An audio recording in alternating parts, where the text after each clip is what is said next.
Unfortunately, you had to stop. Could you explain how that happened? Yeah, in the age of 24, I had a heart attack. Okay. I literally dropped dead.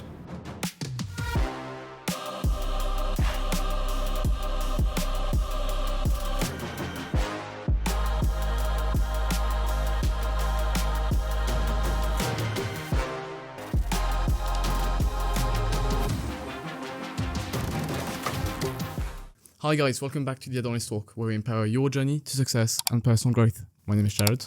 And my name is Fahim. And in today's episode, we have a guest. Please introduce yourself, yeah. Yeah, hi, my name's Joe Hall. And I'm one of the teaching associates here at Lancaster University. Amazing. Yeah, Perfect. so he's my entrepreneurship lecturer of my workshop, and he's had we've got the pleasure to have him as our second guest today. Second guest, yeah. Thank Let's you. go. All right, so I did my homework on your background. So Okay. I saw you went in the army for 6 years, I believe, did, from yeah. 83 to 89. Yeah. What was your decision? Why go into the army? Okay, so like everything, I think from an academic perspective, any perspective, you need the context. Mm-hmm. So you got to remember this is 1982. In the UK, that means Mrs. Thatcher. That means severe unemployment. Only 8% of people would get to university because that's the only places that were available. Okay. Fully funded and free at that point in time, by the way. But you had to be one of the 8% that could get in. So despite having good, what we called then O-levels, now called GCSEs, and A-levels, I couldn't get in. So I was unemployed, or at least I was on a youth training scheme. I was 18. Important piece of context, 1982 was the Falklands conflict. Okay, so Britain and Argentina had fought over the Falklands or the Malvinas, depending which way you want to look at it.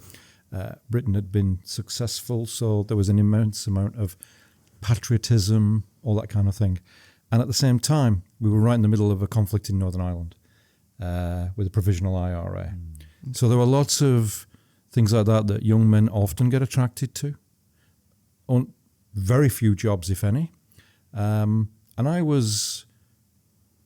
my life up until that point had revolved around mountaineering, rock climbing, potholing, caving, kayaking. I was a massive outdoor enthusiast. Very adventurous. Yeah. I was skiing, everything.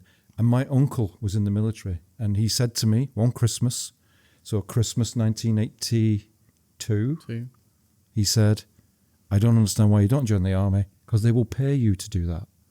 Sure, And I thought, well, great, let's go. let's do it. And I did. Amazing. And in May of 83, I started my training. Okay. Okay. And why the Scots Guard? Precisely. My uncle was in the Scots Guards, Okay. who'd mentioned it in the first place. Who doesn't want to wear a red tunic and a That's bearskin very and true. stand outside It's Buckingham very Palace, stylish. trooping of the colour? It is the epitome of the public image of British soldiering. It still is. And at the time, and my belief is still 39 weeks training, exactly the same length as the Royal Marines and the Parachute Regiment. Incredibly strong historical sort of soldiering things, and the infantry, which is a fighting unit. So all those boxes ticked, and I just thought, that's it for me. And I had the family connection, which in the British military, and I suspect probably many, many militaries across the world, is a very important thing. Often fathers, grandfathers, brothers, uncles serve and they choose the same units. And that I makes think sense, is common, Wow. particularly in those countries where units have deep historical community links as well. And then the other reason for the Scots Guards, if you want to join the Household Division in Lancashire, it's the Scots Guards. You've got to do the Scots A little Guards. piece of history for you, because Bonnie Prince Charlie, in the Jacobite Rebellion, when he marched to Derby, signed an agreement that he would go back to Scotland. But one of the things that he managed to negotiate was he retained the right to recruit soldiers all the way to Preston, which is about 20 miles south of here. There, yeah.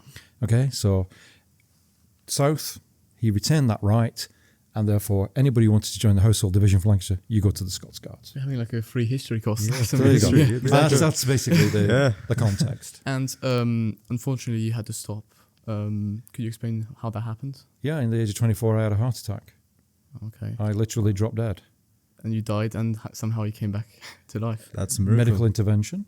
I was really lucky in that I got medical attention before I went into cardiac arrest. Okay. And it was whilst I was with a crash team that I went into it, and they got me going, and I woke up in coronary intensive care unit sometime later. I don't even really remember. I believe it was days, but I don't actually remember. I just woke up and I was in ICU. Do you remember anything of it? Like, because I could tell you all the classic symptoms. Yeah. Pain in my left arm, in my jaw, utterly nauseous, could not breathe, could not get my breath, was labouring because obviously my blood wasn't moving around because of the heart attack. So I had all of the classic symptoms that they advise you to look out for, but I was 24. You were 24. Which caused an awful lot of confusion. I can imagine. Just to cause a bit more confusion, the moment that I had it, I was in my loft in my home and I was laying fiberglass insulation. And everybody thought, he can't breathe because somehow he's breathing it's his fiberglass. Yeah, fiberglass, And I was lucky that a general practitioner who was on duty at the hospital thought, no, That's weird. something else. He did a chest x-ray, my heart was enlarged, and that was it, and off I went. And that was then the start of a new career. Which was? I joined the family business. Family business. What are the best memories you had with the Scot Army? Oh, Joining the Scot Army. so many. I was going to say it's I don't 6 know. years. That depends. So I was really fortunate. I joined my regiment in London, which is Royal Duties, but only for a very short period. Because my regiment had fought in the Falklands, they were then, as a kind of a thank you, we were posted to Cyprus for 2 years. Cyprus. Okay. So I spent 2 years. This is interesting. That's interesting because our first guest was actually, so he's our age, and he actually did the military service in Cyprus. Okay. He's our age, so it was an interesting As a insight. Cypriot conscript. Yes. Yeah. Yeah. So I spent 2 years in Cyprus. I came back to London, which you'd expect for a Guards division. But then I was really lucky in that I, during that period, went to the USA, went to Sweden, went to Northern Ireland, did active service in Northern Ireland, and had a quite a interesting 4 years, which included various courses until the heart attack. So really loads and loads of stuff. The happiest memories, that's hard to say. I much prefer green soldiering to red. Okay. Ceremonial was kind of okay, but once you've done it once, I guess it's a bit not really. one troop in the colours very much like the other. Once you've done one, So kind of, I wasn't over. I'd already said I like the outdoor stuff. So I was always volunteering to try and do a course somewhere else to do as little of the ceremonial as I could, because it wasn't my bag, And my brother had joined the year after me, and so we were together all the way through. Oh, that's cool. And so we would often go off and do stuff. We were lucky that we were able to do stuff together, so it was quite good. Just a little side question. I'm intrigued. Have you ever met the Queen, or not? You have to define meet. Have I been in her presence? Yes. Have I met her in terms of saying some words? Yeah. Yes, but not in the army. No. Oh, okay. What was the occasion? Before I joined, actually, I was a scout. Oh well, yeah. Okay. And I got my Queen Scout Award. Great. And so I met the Queen. But not in. She was there. She was present. I've been there, but not to speak to her. Yeah. Well, and the king and all the princes, of course. I would have loved to meet the Queen and princesses, etc. Because of course, if you're on duty, you can't help but not be in their presence. That makes sense. Yeah. Okay. You said you started your family business, and I didn't start it. My grandfather founded it. You founded it. Was it a bakery? Mm-hmm. Right. Yeah, he founded the business in 1933. Wow. So 90 years ago this year. Wow, great. And why join the family business? Because I had a heart attack. I couldn't be a soldier anymore. And my family were really kind and said, we've got work if you want it. The interesting parallel to me was that my grandfather was not a baker. My grandfather was a miner. Okay. And my grandfather had an accident at work. And Same he spent thing. a year, he was crushed in a pit, in a mine. Wow. And he then spent a year in convalescence Mm-hmm. and then needed something to do. And his best friend said to him, I'll teach you how to bake. But he did that like in 1933 and I did it in 1990. 1990. So, but interesting parallels, I think. He also had an incident in his life which meant he had to completely refocus, change, and move I was on. going to say, yeah, it's And I had exactly like the your same, but story, I was yeah. fortunate in that my aunts and uncles said, we got work if you want it. Mm-hmm. It's work nobody else wanted to do, which was, if you like, business. They were all bakers and baking was their thing. Product was their thing. Nobody was interested in the business aspect. Mm.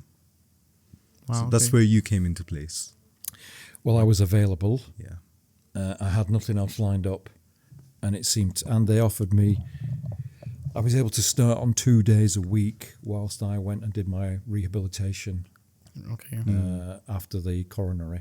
Okay. So I could do that for a year. So I could kind of work my way into it. Yeah. Then I saw that you sort of, well, you started off, and throughout the years, you managed to become, I think, owner now of the bakery. I've been the owner since 2006. 2006. Okay, so how did that happen? Did it just progressively just come up the No. ladder? No, another life-changing moment. No, It's a lot of changing moments. context, 2006. 2006. The UK is in hyper-growth mode. Mm-hmm. It's going mental. Property prices, commercial property leases, everything is huge bubble. So this is the end of 06. Okay, so by the beginning of 08, we have everything collapses. Yeah. Okay. But you could feel it even in 06. Rents were unsustainable. Spending was starting to slow down. Everything was changing. And at this point, we had 7 shops, I think. Wow. Okay. 10,000 square foot of production capacity, something like 60 staff. We had a wholesale business as well, so supplying other people. And the short story is, one of our wholesale customers failed. They owed us a lot of money. And that over about a year was enough to take us into administration. So we lost the business. Oh. So not only did we lose the business, I lost my own home. Wow. And the business was available from the liquidator if anybody wanted to buy it. And I knew the business inside out. I knew what the potential was. I knew where, if you like, the good bits and the bad bits were. I managed to scrape together enough money from the sale of my home after I'd settled my personal guarantees, which is something you'll learn about if you ever do a finance module with me, Okay. to start again. Wow. So I bought it because nobody else did. And you saw the potential Yeah. in buying it, And then I started out again. which was a good choice, I believe, seeing how it's going now. Sometimes I think it was, and sometimes I think it wasn't. Really? Why? Because life's like that.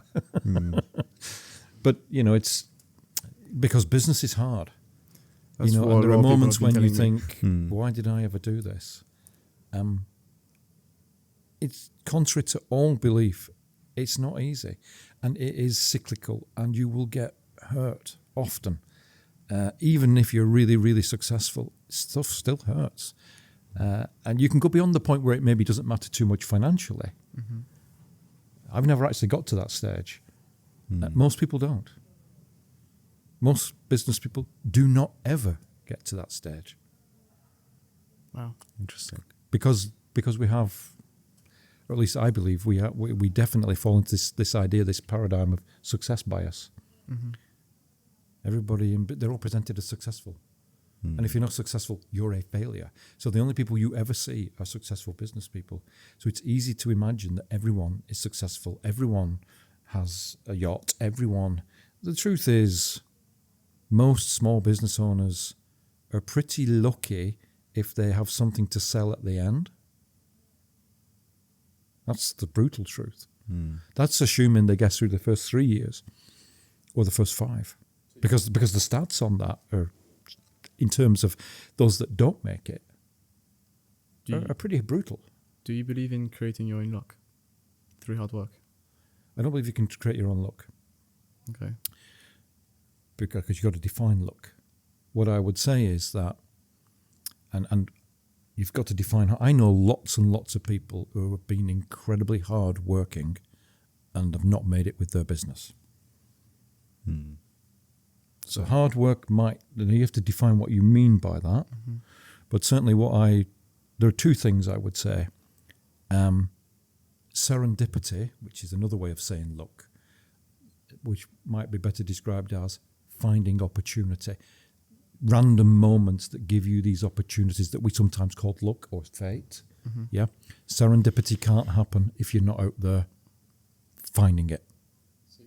You've got to be out there looking. You've got to be out there with purpose, working to find those serendipitous moments. You can't win the lottery if you don't buy a ticket, right? Exactly. You've heard that phrase. Yeah. It's very the same with business. Look, you can't find the opportunities if you're not out there exposing yourself to the possibility of an opportunity. Exactly. So if you stay in your bedroom or you stay in your in your library or you never leave a particular place, then you are minimizing the possibility of finding an opportunity. So the more you are out there searching, seeking, looking, investigating, the more chance you've got of finding an opportunity. Yeah. So one says hard work brings good luck, but it's more to do with perhaps an attitude of opportunity seeking, even if that's not what you think it is. So there's that side of work, and then there's the discipline of doing the work. Whatever it is your business, that is in your business context.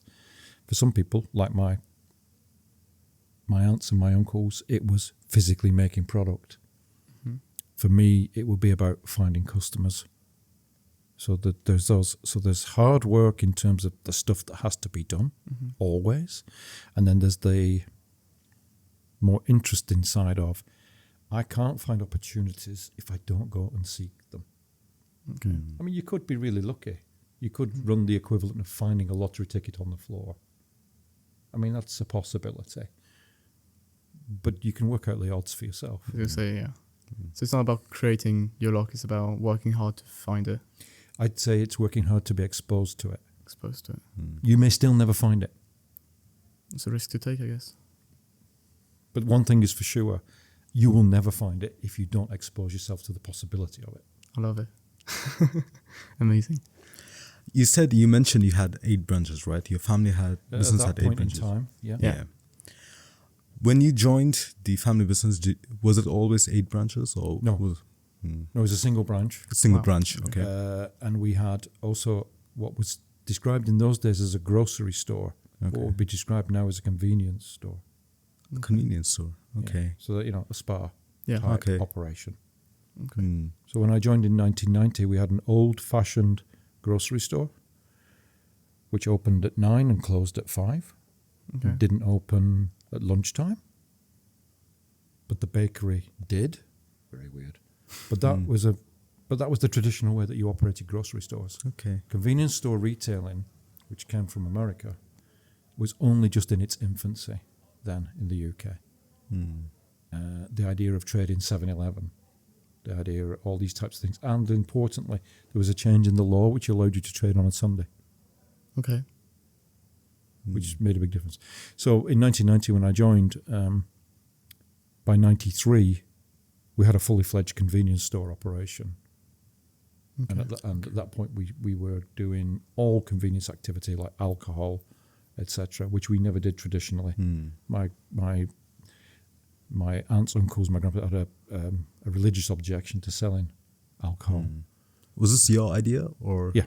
Okay. Because there was no market in grocery. You had to go convenience or close. There was no Okay. point staying open. So you went from 1 to So we had one convenience 8. store, one bakery. Yeah. Okay. That was a really, really successful convenience store. Okay. Okay. And in 2004, I sold it because it was the time to get out. Because I was fed up of having to deal with 7 till 11, 7 days a week. I've already told you that my aunts and uncles were only interested in the baking aspect. They certainly weren't interested in that aspect. It's a difficult environment, shoplifting, staff availability. It was hard then. I wouldn't even imagine what it's like now. Incredibly difficult environment to operate in. And so, because we had been very successful at it, and we had another convenience store 40 metres away, and we used to just beat each other often in terms of special offers and trade. This is ridiculous. Time to let go. Why don't we ask them if they'd like to buy us? I took some advice, and the advice was, don't ask them, just get it on the market, get other bidders, and see how much they'll pay to take away their competition. And we did really well out of that, which is what created the purchase of the other 6 bakery branches and the production and manufacturing facility in 2007. Okay. No, that can't be right. I'm getting all my dates wrong. I was, sorry, 93, sold it in 2005, that's right. And then we bought all these other units, and by 2008, at 7, they'd gone. Okay. So I get mixed up. It's a long time ago. And how many do you have today now? If it's One. Not one, so you just went back to one. But I have 5 mobile shops. Okay. And how did that happen? It was where the market was going, and I didn't want to be in fixed retail after we'd gone through the process of trying to get rid of all these rents and upward only rent reviews and being tied to a property when the council can come along and change the traffic flow and you no longer have a customer base. So I wanted to minimise that, and I discovered this thing that other people were doing. It wasn't common then.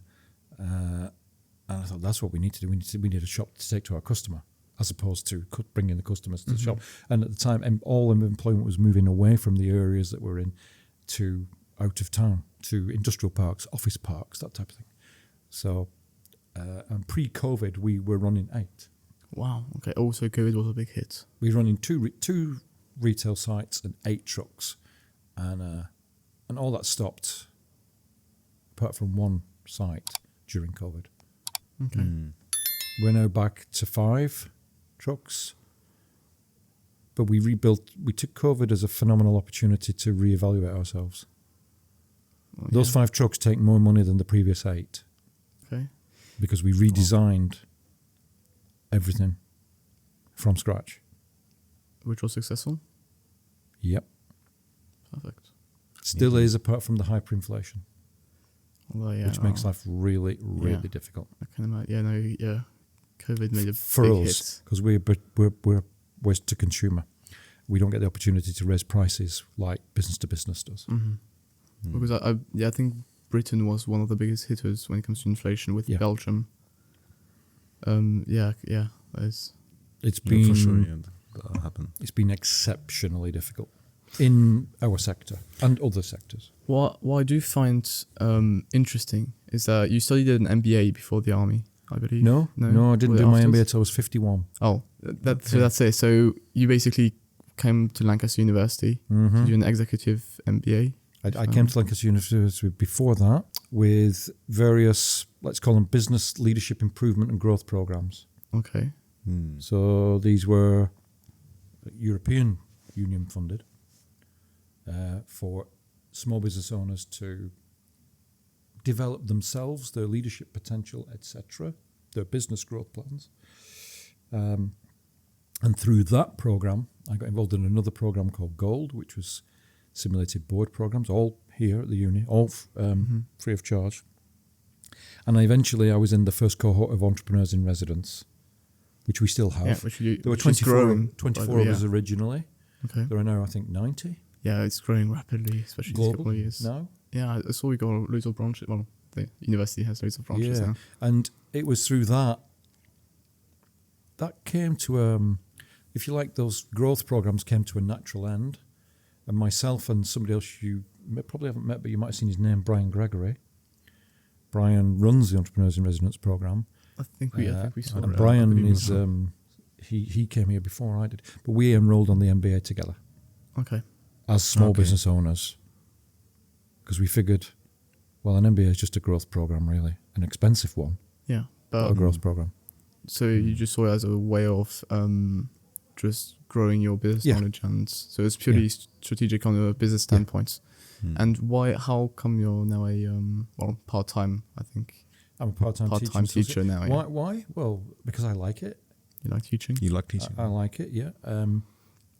I figure that particularly in the business school, that there is this whole idea of rigor from an academic perspective, but then there's also this idea of relevance, and I figure that it's useful, and it seems like the business school think the same thing, to have people who've been practitioners of entrepreneurial activity to at least give some of that real life experience back, because we know about the theory. I will always encourage you to read the theory, but then also to get some real life apply it to stories that can add to that. Certainly, that's my view. Yeah, but that's interesting, because that's one of the major points why I came to Lancaster University, is because they actually had teachers that were actually business people. They invested a lot in not those. all of them. I mean, certainly in handful. entrepreneurial strategy department, even those academics you might not think, we've a lot of experience of people who've run their own businesses, have been involved at lots of different levels in the corporate world as well as in the SME world, a lot, as well as others who haven't, more purely academic. Yeah, because I've always had the aspiration of being an entrepreneur. And at first I didn't want to come to university because... There's a good argument for not doing it. Yeah. So I always read online that all business teachers or in those subjects like finance and stuff, that actually never were entrepreneurs in the first place. So when it came to teaching, I was like, why am I learning this from someone that never actually practiced? Yeah, there is that element. Yeah. So I was like, why come? And then I fell on, obviously, Lancaster University, and seeing all the entrepreneurs in the university, and seeing that there were some teachers and tutors and lecturers that actually did practice this in a real world setting. And I think it's not a coincidence that we have a 90-strong group of people in the Entrepreneurs in Residence program who are prepared to, completely free of charge, give their time and expertise to students. I don't think it's a coincidence that it comes on the back of a very strong, the frame word that's used is pracademic, practical academics, pracademic group in the business school. Because a lot of them, because we know how to network, we can make those connections, we can bring that in, we can persuade, and not only that, we'd all of us have been prepared to give that time for free anyway. And so it's a really beneficial resource to students should they choose to use it. Yeah. I think you were at the lecture where we had Nick, entrepreneur from South Africa, based in Switzerland, etc. On the video call. Yeah. So as you go through LUMS, particularly in those modules where you will find that entrepreneurs in residence contribute often, either in the classroom, guest lecturing, or by video link, or used as case studies, or sometimes even used in sort of assessment type situations as well. And I think that's a really good thing if you want to go out there and practice this thing called entrepreneurship. Yeah, no, absolutely. Do you think it's also a way for these entrepreneurs to find potentially, I wouldn't call them projects, or perhaps business ideas to fund students to actually, I don't know if you see what I'm saying. Yeah, I mean, there is that element of it. I think finding we talked about opportunities. serendipity and opportunity. Entrepreneurs in residence obviously have a greater opportunity than others if they're having that engagement. That would be my view on it. So there is that possibility. How often that happens and to what level, I don't really know. I was going to say, because I haven't seen any or heard any entrepreneurs actually financing some student projects. I think it has happened. I'm not familiar with all the details. Other universities have much more formal systems of this. Okay. I'm actually an assessor for the Small Business Charter, which means I'm involved in assessing numerous UK business schools, and I often see projects like that, and it certainly does happen. Have you ever done it? Have you ever No. found out? No. Would you think of doing it at some point if you find a very good Possibly. project? Yeah. Yeah, Okay, I'll write that down. That all depends on Yeah. depends on what it is and how that's going to work out. You all seen Dragon's Den and those types of programs. Yeah, a lot of it's about the fit. It isn't just about the money. Yeah. It's about, do I think I can work with those people? So, Yeah, but the beauty of here is, Carefully. I really believe this, is if students used it more actively, if they sought out people that they would get, even if they didn't get investment, they could get some really good advice from people from a wide spectrum of sectors. Yeah, do you think we should We should just be more active. more active? Yeah. Yeah. I haven't really had the chance. I didn't think you had either Yeah. this time. Well, especially because we're in this new environment, so we have to adapt Yeah. to this Yeah. new environment. Well, I think and- that's Starting a reasonable. podcast and everything. Yeah. But I do believe that the next times we might For sure. dive deeper into all this and try to learn more about that. I guess we weren't just aware about all these opportunities. That, I was just because again that's why I chose Lancaster University, because I did see this whole framework, which is why I think Lancaster has gone up these recent years up to top It's done 10. really yeah. well in It's lots of very different well, yeah. rankings. Yeah. Especially business wise, I think it's Yeah. top 5 now. It comes to maybe not business management, but some business and management sectors. Yeah, and I think University. strategy were really, really Yeah. high up the Strategy- list, and yeah, strategy, etc. You got to forgive me because I'm not like a pure academic. Yeah. So Yeah. I'm not, don't have all the stats at my fingertips, like some other people would be able to do. But nonetheless, I think it's a very good place if you want to really engage with the subject matter of entrepreneurship. Or I'm not a fan of the word, but I just like the word business. I think it's very better. sensible. But I'm not keen on this entrepreneurship thing. I remember the world before we used the word, and people were business people, and I'm kind of okay with that. Yeah. Why that? Why make this differentiation from entrepreneur and the businessman? Because from a personal perspective, maybe the university won't like me saying that. I'm kind of a fan of a guy called Michael Gerber and the E-myth, the entrepreneurial myth. Yeah. That lots and lots and lots of people go into business not because they're entrepreneurs, not because they have this wonderful entrepreneurial spirit, because they're driven there by necessity. I think some of my own background proves that. That actually one of the biggest reasons for people to go into business is all the other opportunities have disappeared from me. I don't think it's a coincidence that immigrants, people who've had to leave their homeland in order to start a new life somewhere else, predominantly go into starting their own business. I think there are really good reasons for that. And that makes sense, necessity drives, and also people get made redundant. I start a business. People fall pregnant and they have a child and they completely reevaluate themselves. I'll start a business. COVID comes along and I'm 50-something and I don't really want to go back to the corporate world I was in, so I'll start a business. So I think they don't all start out with the idea, I'm going to create the next unicorn. Far from it. Often it's about, I just want to be my own boss. I just don't want to work for him. Not everyone who starts a hairdressing salon, a nail salon, a car mechanic shop, or a plumbing company is because they're entrepreneurial in the way that we often try to teach it and view it.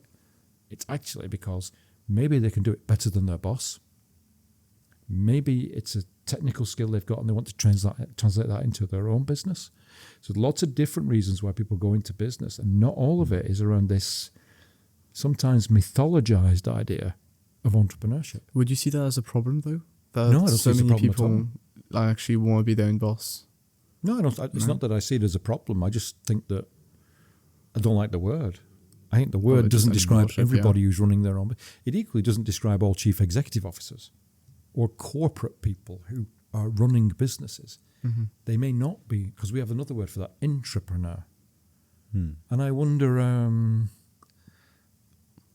just purely on our practical perspective, how much we focus on this word entrepreneur when maybe we should be talking about business, which is just the exchange of goods and services for something else.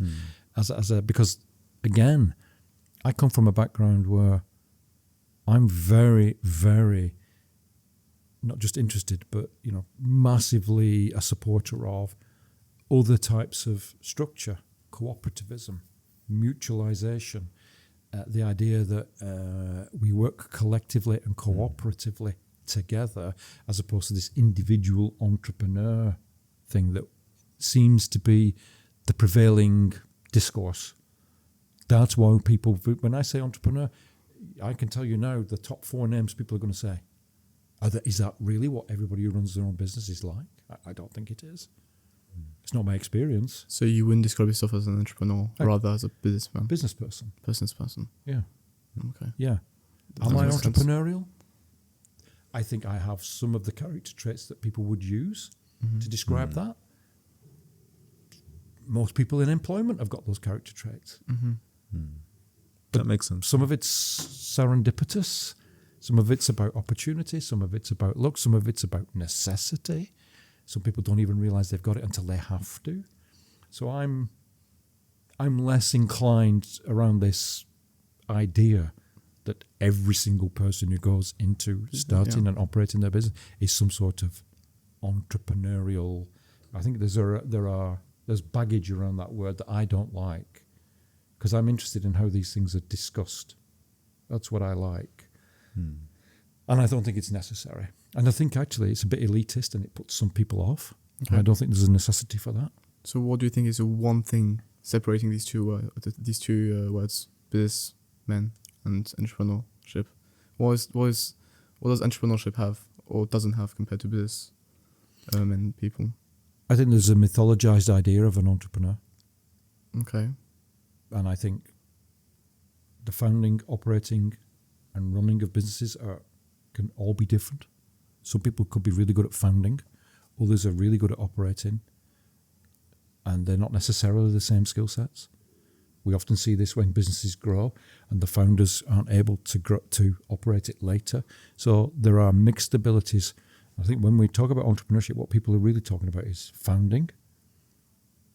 Often, that's where they start the conversation. Yeah, we did talk about that in the workshop. Yeah, but then equally, it's always about an innovation, a new idea. And I would challenge the argument, that's not how most businesses start, I think.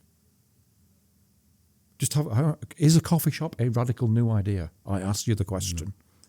Are people always founding coffee shops? Now, there may be something about their offering. I was going to say, yeah. Like if you I can live with that. But truly, I'm going to ask you the question. Coffee, yeah. You're drinking coffee, yeah. And there are lots of places where we could use the same sort of idea and description. It does make sense. You can only innovate to a certain point. Yeah, and that might be about place. There's lots of other things that are going on there that I just kind of think it's a little pretentious, I think, the word entrepreneurship. But that's just a personal thing for me. And I think that's probably because I arrived in business by accident. Lots of the decisions I've made, I've been forced into making decisions by external events I've got little or no control over. Do you believe in faith? In fate? Yeah, fate. I think it's like serendipity. It is what it is. It just happens. I just think the world doesn't care. The universe doesn't really know who I am. It's not concerned about me. And it will toss me around like a yacht in the Southern Ocean in 30-metre waves with howling gale. And I'll either come out the other side or I won't. I don't think the universe has any concept about that.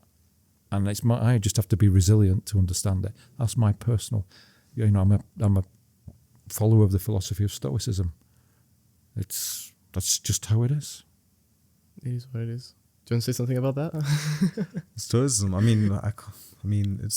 believe in it as well. So I can't say anything about it. But I find it a useful way to manage my existence, and I would argue that if you're in business, then having a stoic attitude, because stuff ain't always going to go to plan. That's very true. It ain't going to go to plan.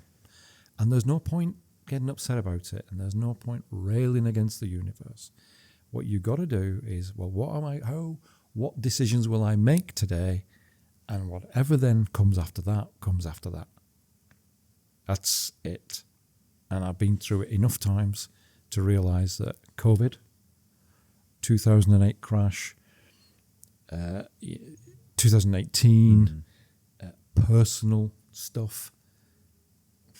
It happens. I can't think of a better analogy. I do. Yeah. Have a look at what an around the world yachts person, single-handed person, has to go through to circumnavigate the world. Right, everything, good and bad. No, there is no doubting. There will be moments when you think, I ain't going to make it. And there'll be other moments where you're on the deck thinking, this is the most fabulous place. I couldn't think I would want to be anywhere else. But there's no denying that in that journey, you will have all of it. That's it. It's funny because throughout my entrepreneurial readings, I've always sort of came back to Stoicism.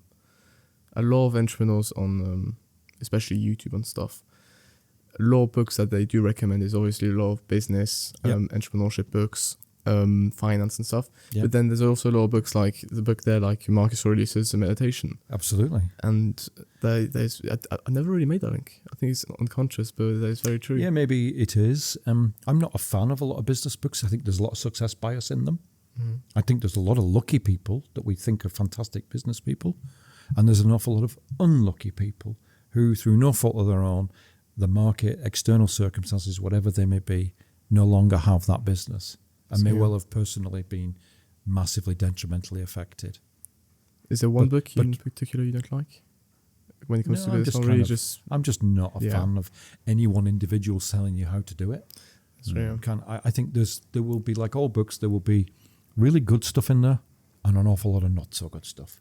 You've got to pick. And you just got to read them, but just cherry pick the stuff that you think is right. Really, yeah. But I want meditations in particular, or if you can't stomach the language, then interpretations of meditations.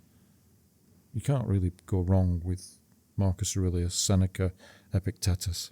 I mean, if you want to, it's a way of living that I understand. Not everybody likes it, and I understand all the criticism of Stoicism. But just on that single mantra of you decide and you move on, I can't think of a better one, because most people I meet, particularly students, and this can't be helped because they're young, is make a decision, do it, go. And then whatever, don't worry about what it's going to be. Just do it. Because procrastination is the enemy of entrepreneurship. But it's not the failure. Failure is not the enemy. Procrastination is the enemy. Yeah. It's funny because failure is just might happen. Yeah. But you will definitely not succeed if you don't start. Absolutely. You can't, procrastination only delays one of two possibilities. So why delay? From a Stoic perspective, why delay? All you're doing is delaying the possibility of two outcomes. Whatever outcome is, it's going to be. Always waiting for the right moment means you're only ever delaying the possibility of. So if you want to get to a point where you know what it is, then you have to start. You can't go back to the original idea. You can't circumnavigate the globe in a yacht if you don't draw up the anchor and set off. You'll just always be waiting for the right weather. But whatever the outcome, you can learn both cases Absolutely. anyway. So why not start? It's funny because that's how the podcast started. Okay. I mean, I always had this idea of, because I love sharing, I love the process of recording and learning and stuff. And I always wanted to do it, but I was blocked doing it by myself. It's always easier if you've got a co-host. It is, yeah, I guess. And I just turned to Fahim, I was like, do you want to start a podcast? He was like, I have no experience of podcasts. Well, me neither. We just sort of started off. Yeah, honestly, I don't know why I even said yes. but the good thing is that, if we were doing this as a module, well, you are doing it as a module. You are actually doing a podcast as a module, which is interesting because that's the first time I think we've done podcasts here at the university. Really? Yeah. It is interesting when I saw that.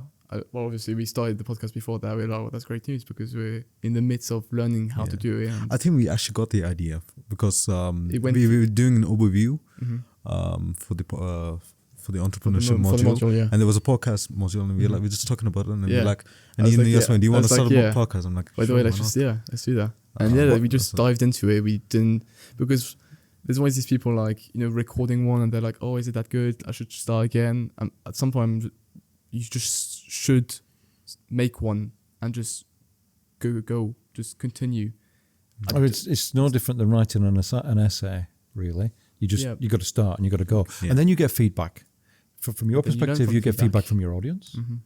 Yeah, so, and you will use that feedback to iterate, to change, to adapt and develop your podcast. That's exactly what happens in all business scenarios. Yeah, feedback loop. Feedback. Yeah. It's exactly the same in an assignment, and yet people are afraid of feedback. No, criticism is what builds But you. that's what it is. Yeah. And I think there's something natural, but we don't like it's uncomfortable. So we all like positive. Nobody likes a Just Eat 5-star rating more than a takeaway restaurant. Everybody loves that because that feedback says, I'm great.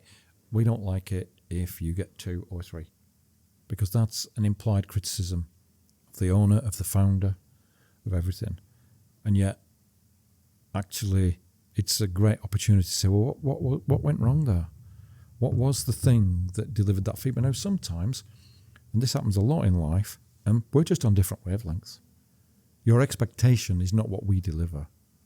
You have a different expectation than we do. Yeah? So that sometimes does happen. But more often than not, there is something useful in feedback as well. Yeah, people are just so afraid of feedback when I think it's the best thing that could happen to your business. It's actually learning, the best scenario would be like everything goes great, but it never happens, right? You're always going to have some problem somewhere or something, an unhappy customer, and you just learn from it, change it. And sometimes things happen that you have got no control over, and you just got to live with it. I would agree that in the modern world, there can be an element of deliberate negative feedback for other reasons. I think that does happen. And I think you have to be, the other thing about it is be robust enough to say, well, actually, I think, you and I are going to disagree on this, and you may not want to use us as a customer.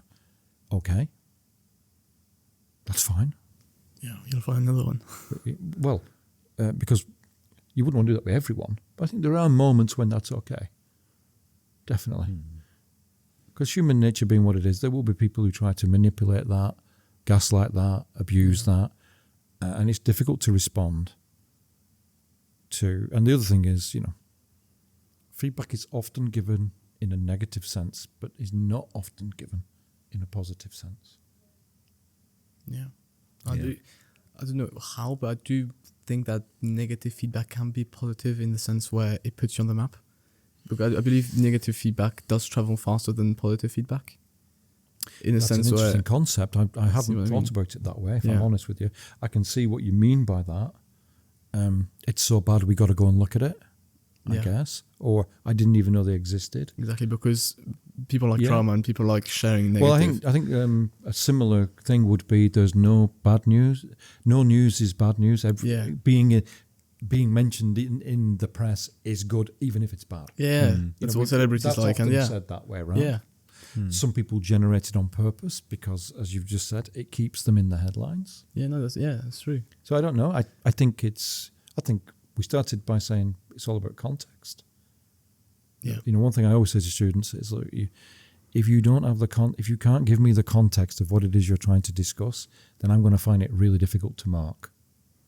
That's true. And you don't need to give me a diary. I don't need to know what the weather was. I just want to know what the context is. Absolutely. So be succinct and concise and give me the context. I'm either writing it in this thing, I'm delivering this podcast in the following context. And that doesn't have to be academic language. It can be, because, that's the other thing about academia. It's got its own language, which you will learn as you go through your studies. There's a way of saying things, which may not be the way we say things in other contexts. Brilliant. Well, we've got one minute left. Do you have any other questions? I just have a final one. Well, just before we finish off, do you have any pieces of advice for aspiring businessmen or entrepreneurs. Yeah, now you got to say businessman. Yeah, business people. Business people. Yeah. If you want to found a business, Yeah. or you maybe want to operate a business, do I have any advice? I think you're entering the arena at one of its most difficult moments. Okay. I think the whole concept of business as we now know it is going to be challenged in the next 3 to 4 decades like you would never believe. And the reason for that is the state of the planet and the consumption of its resources and raw materials.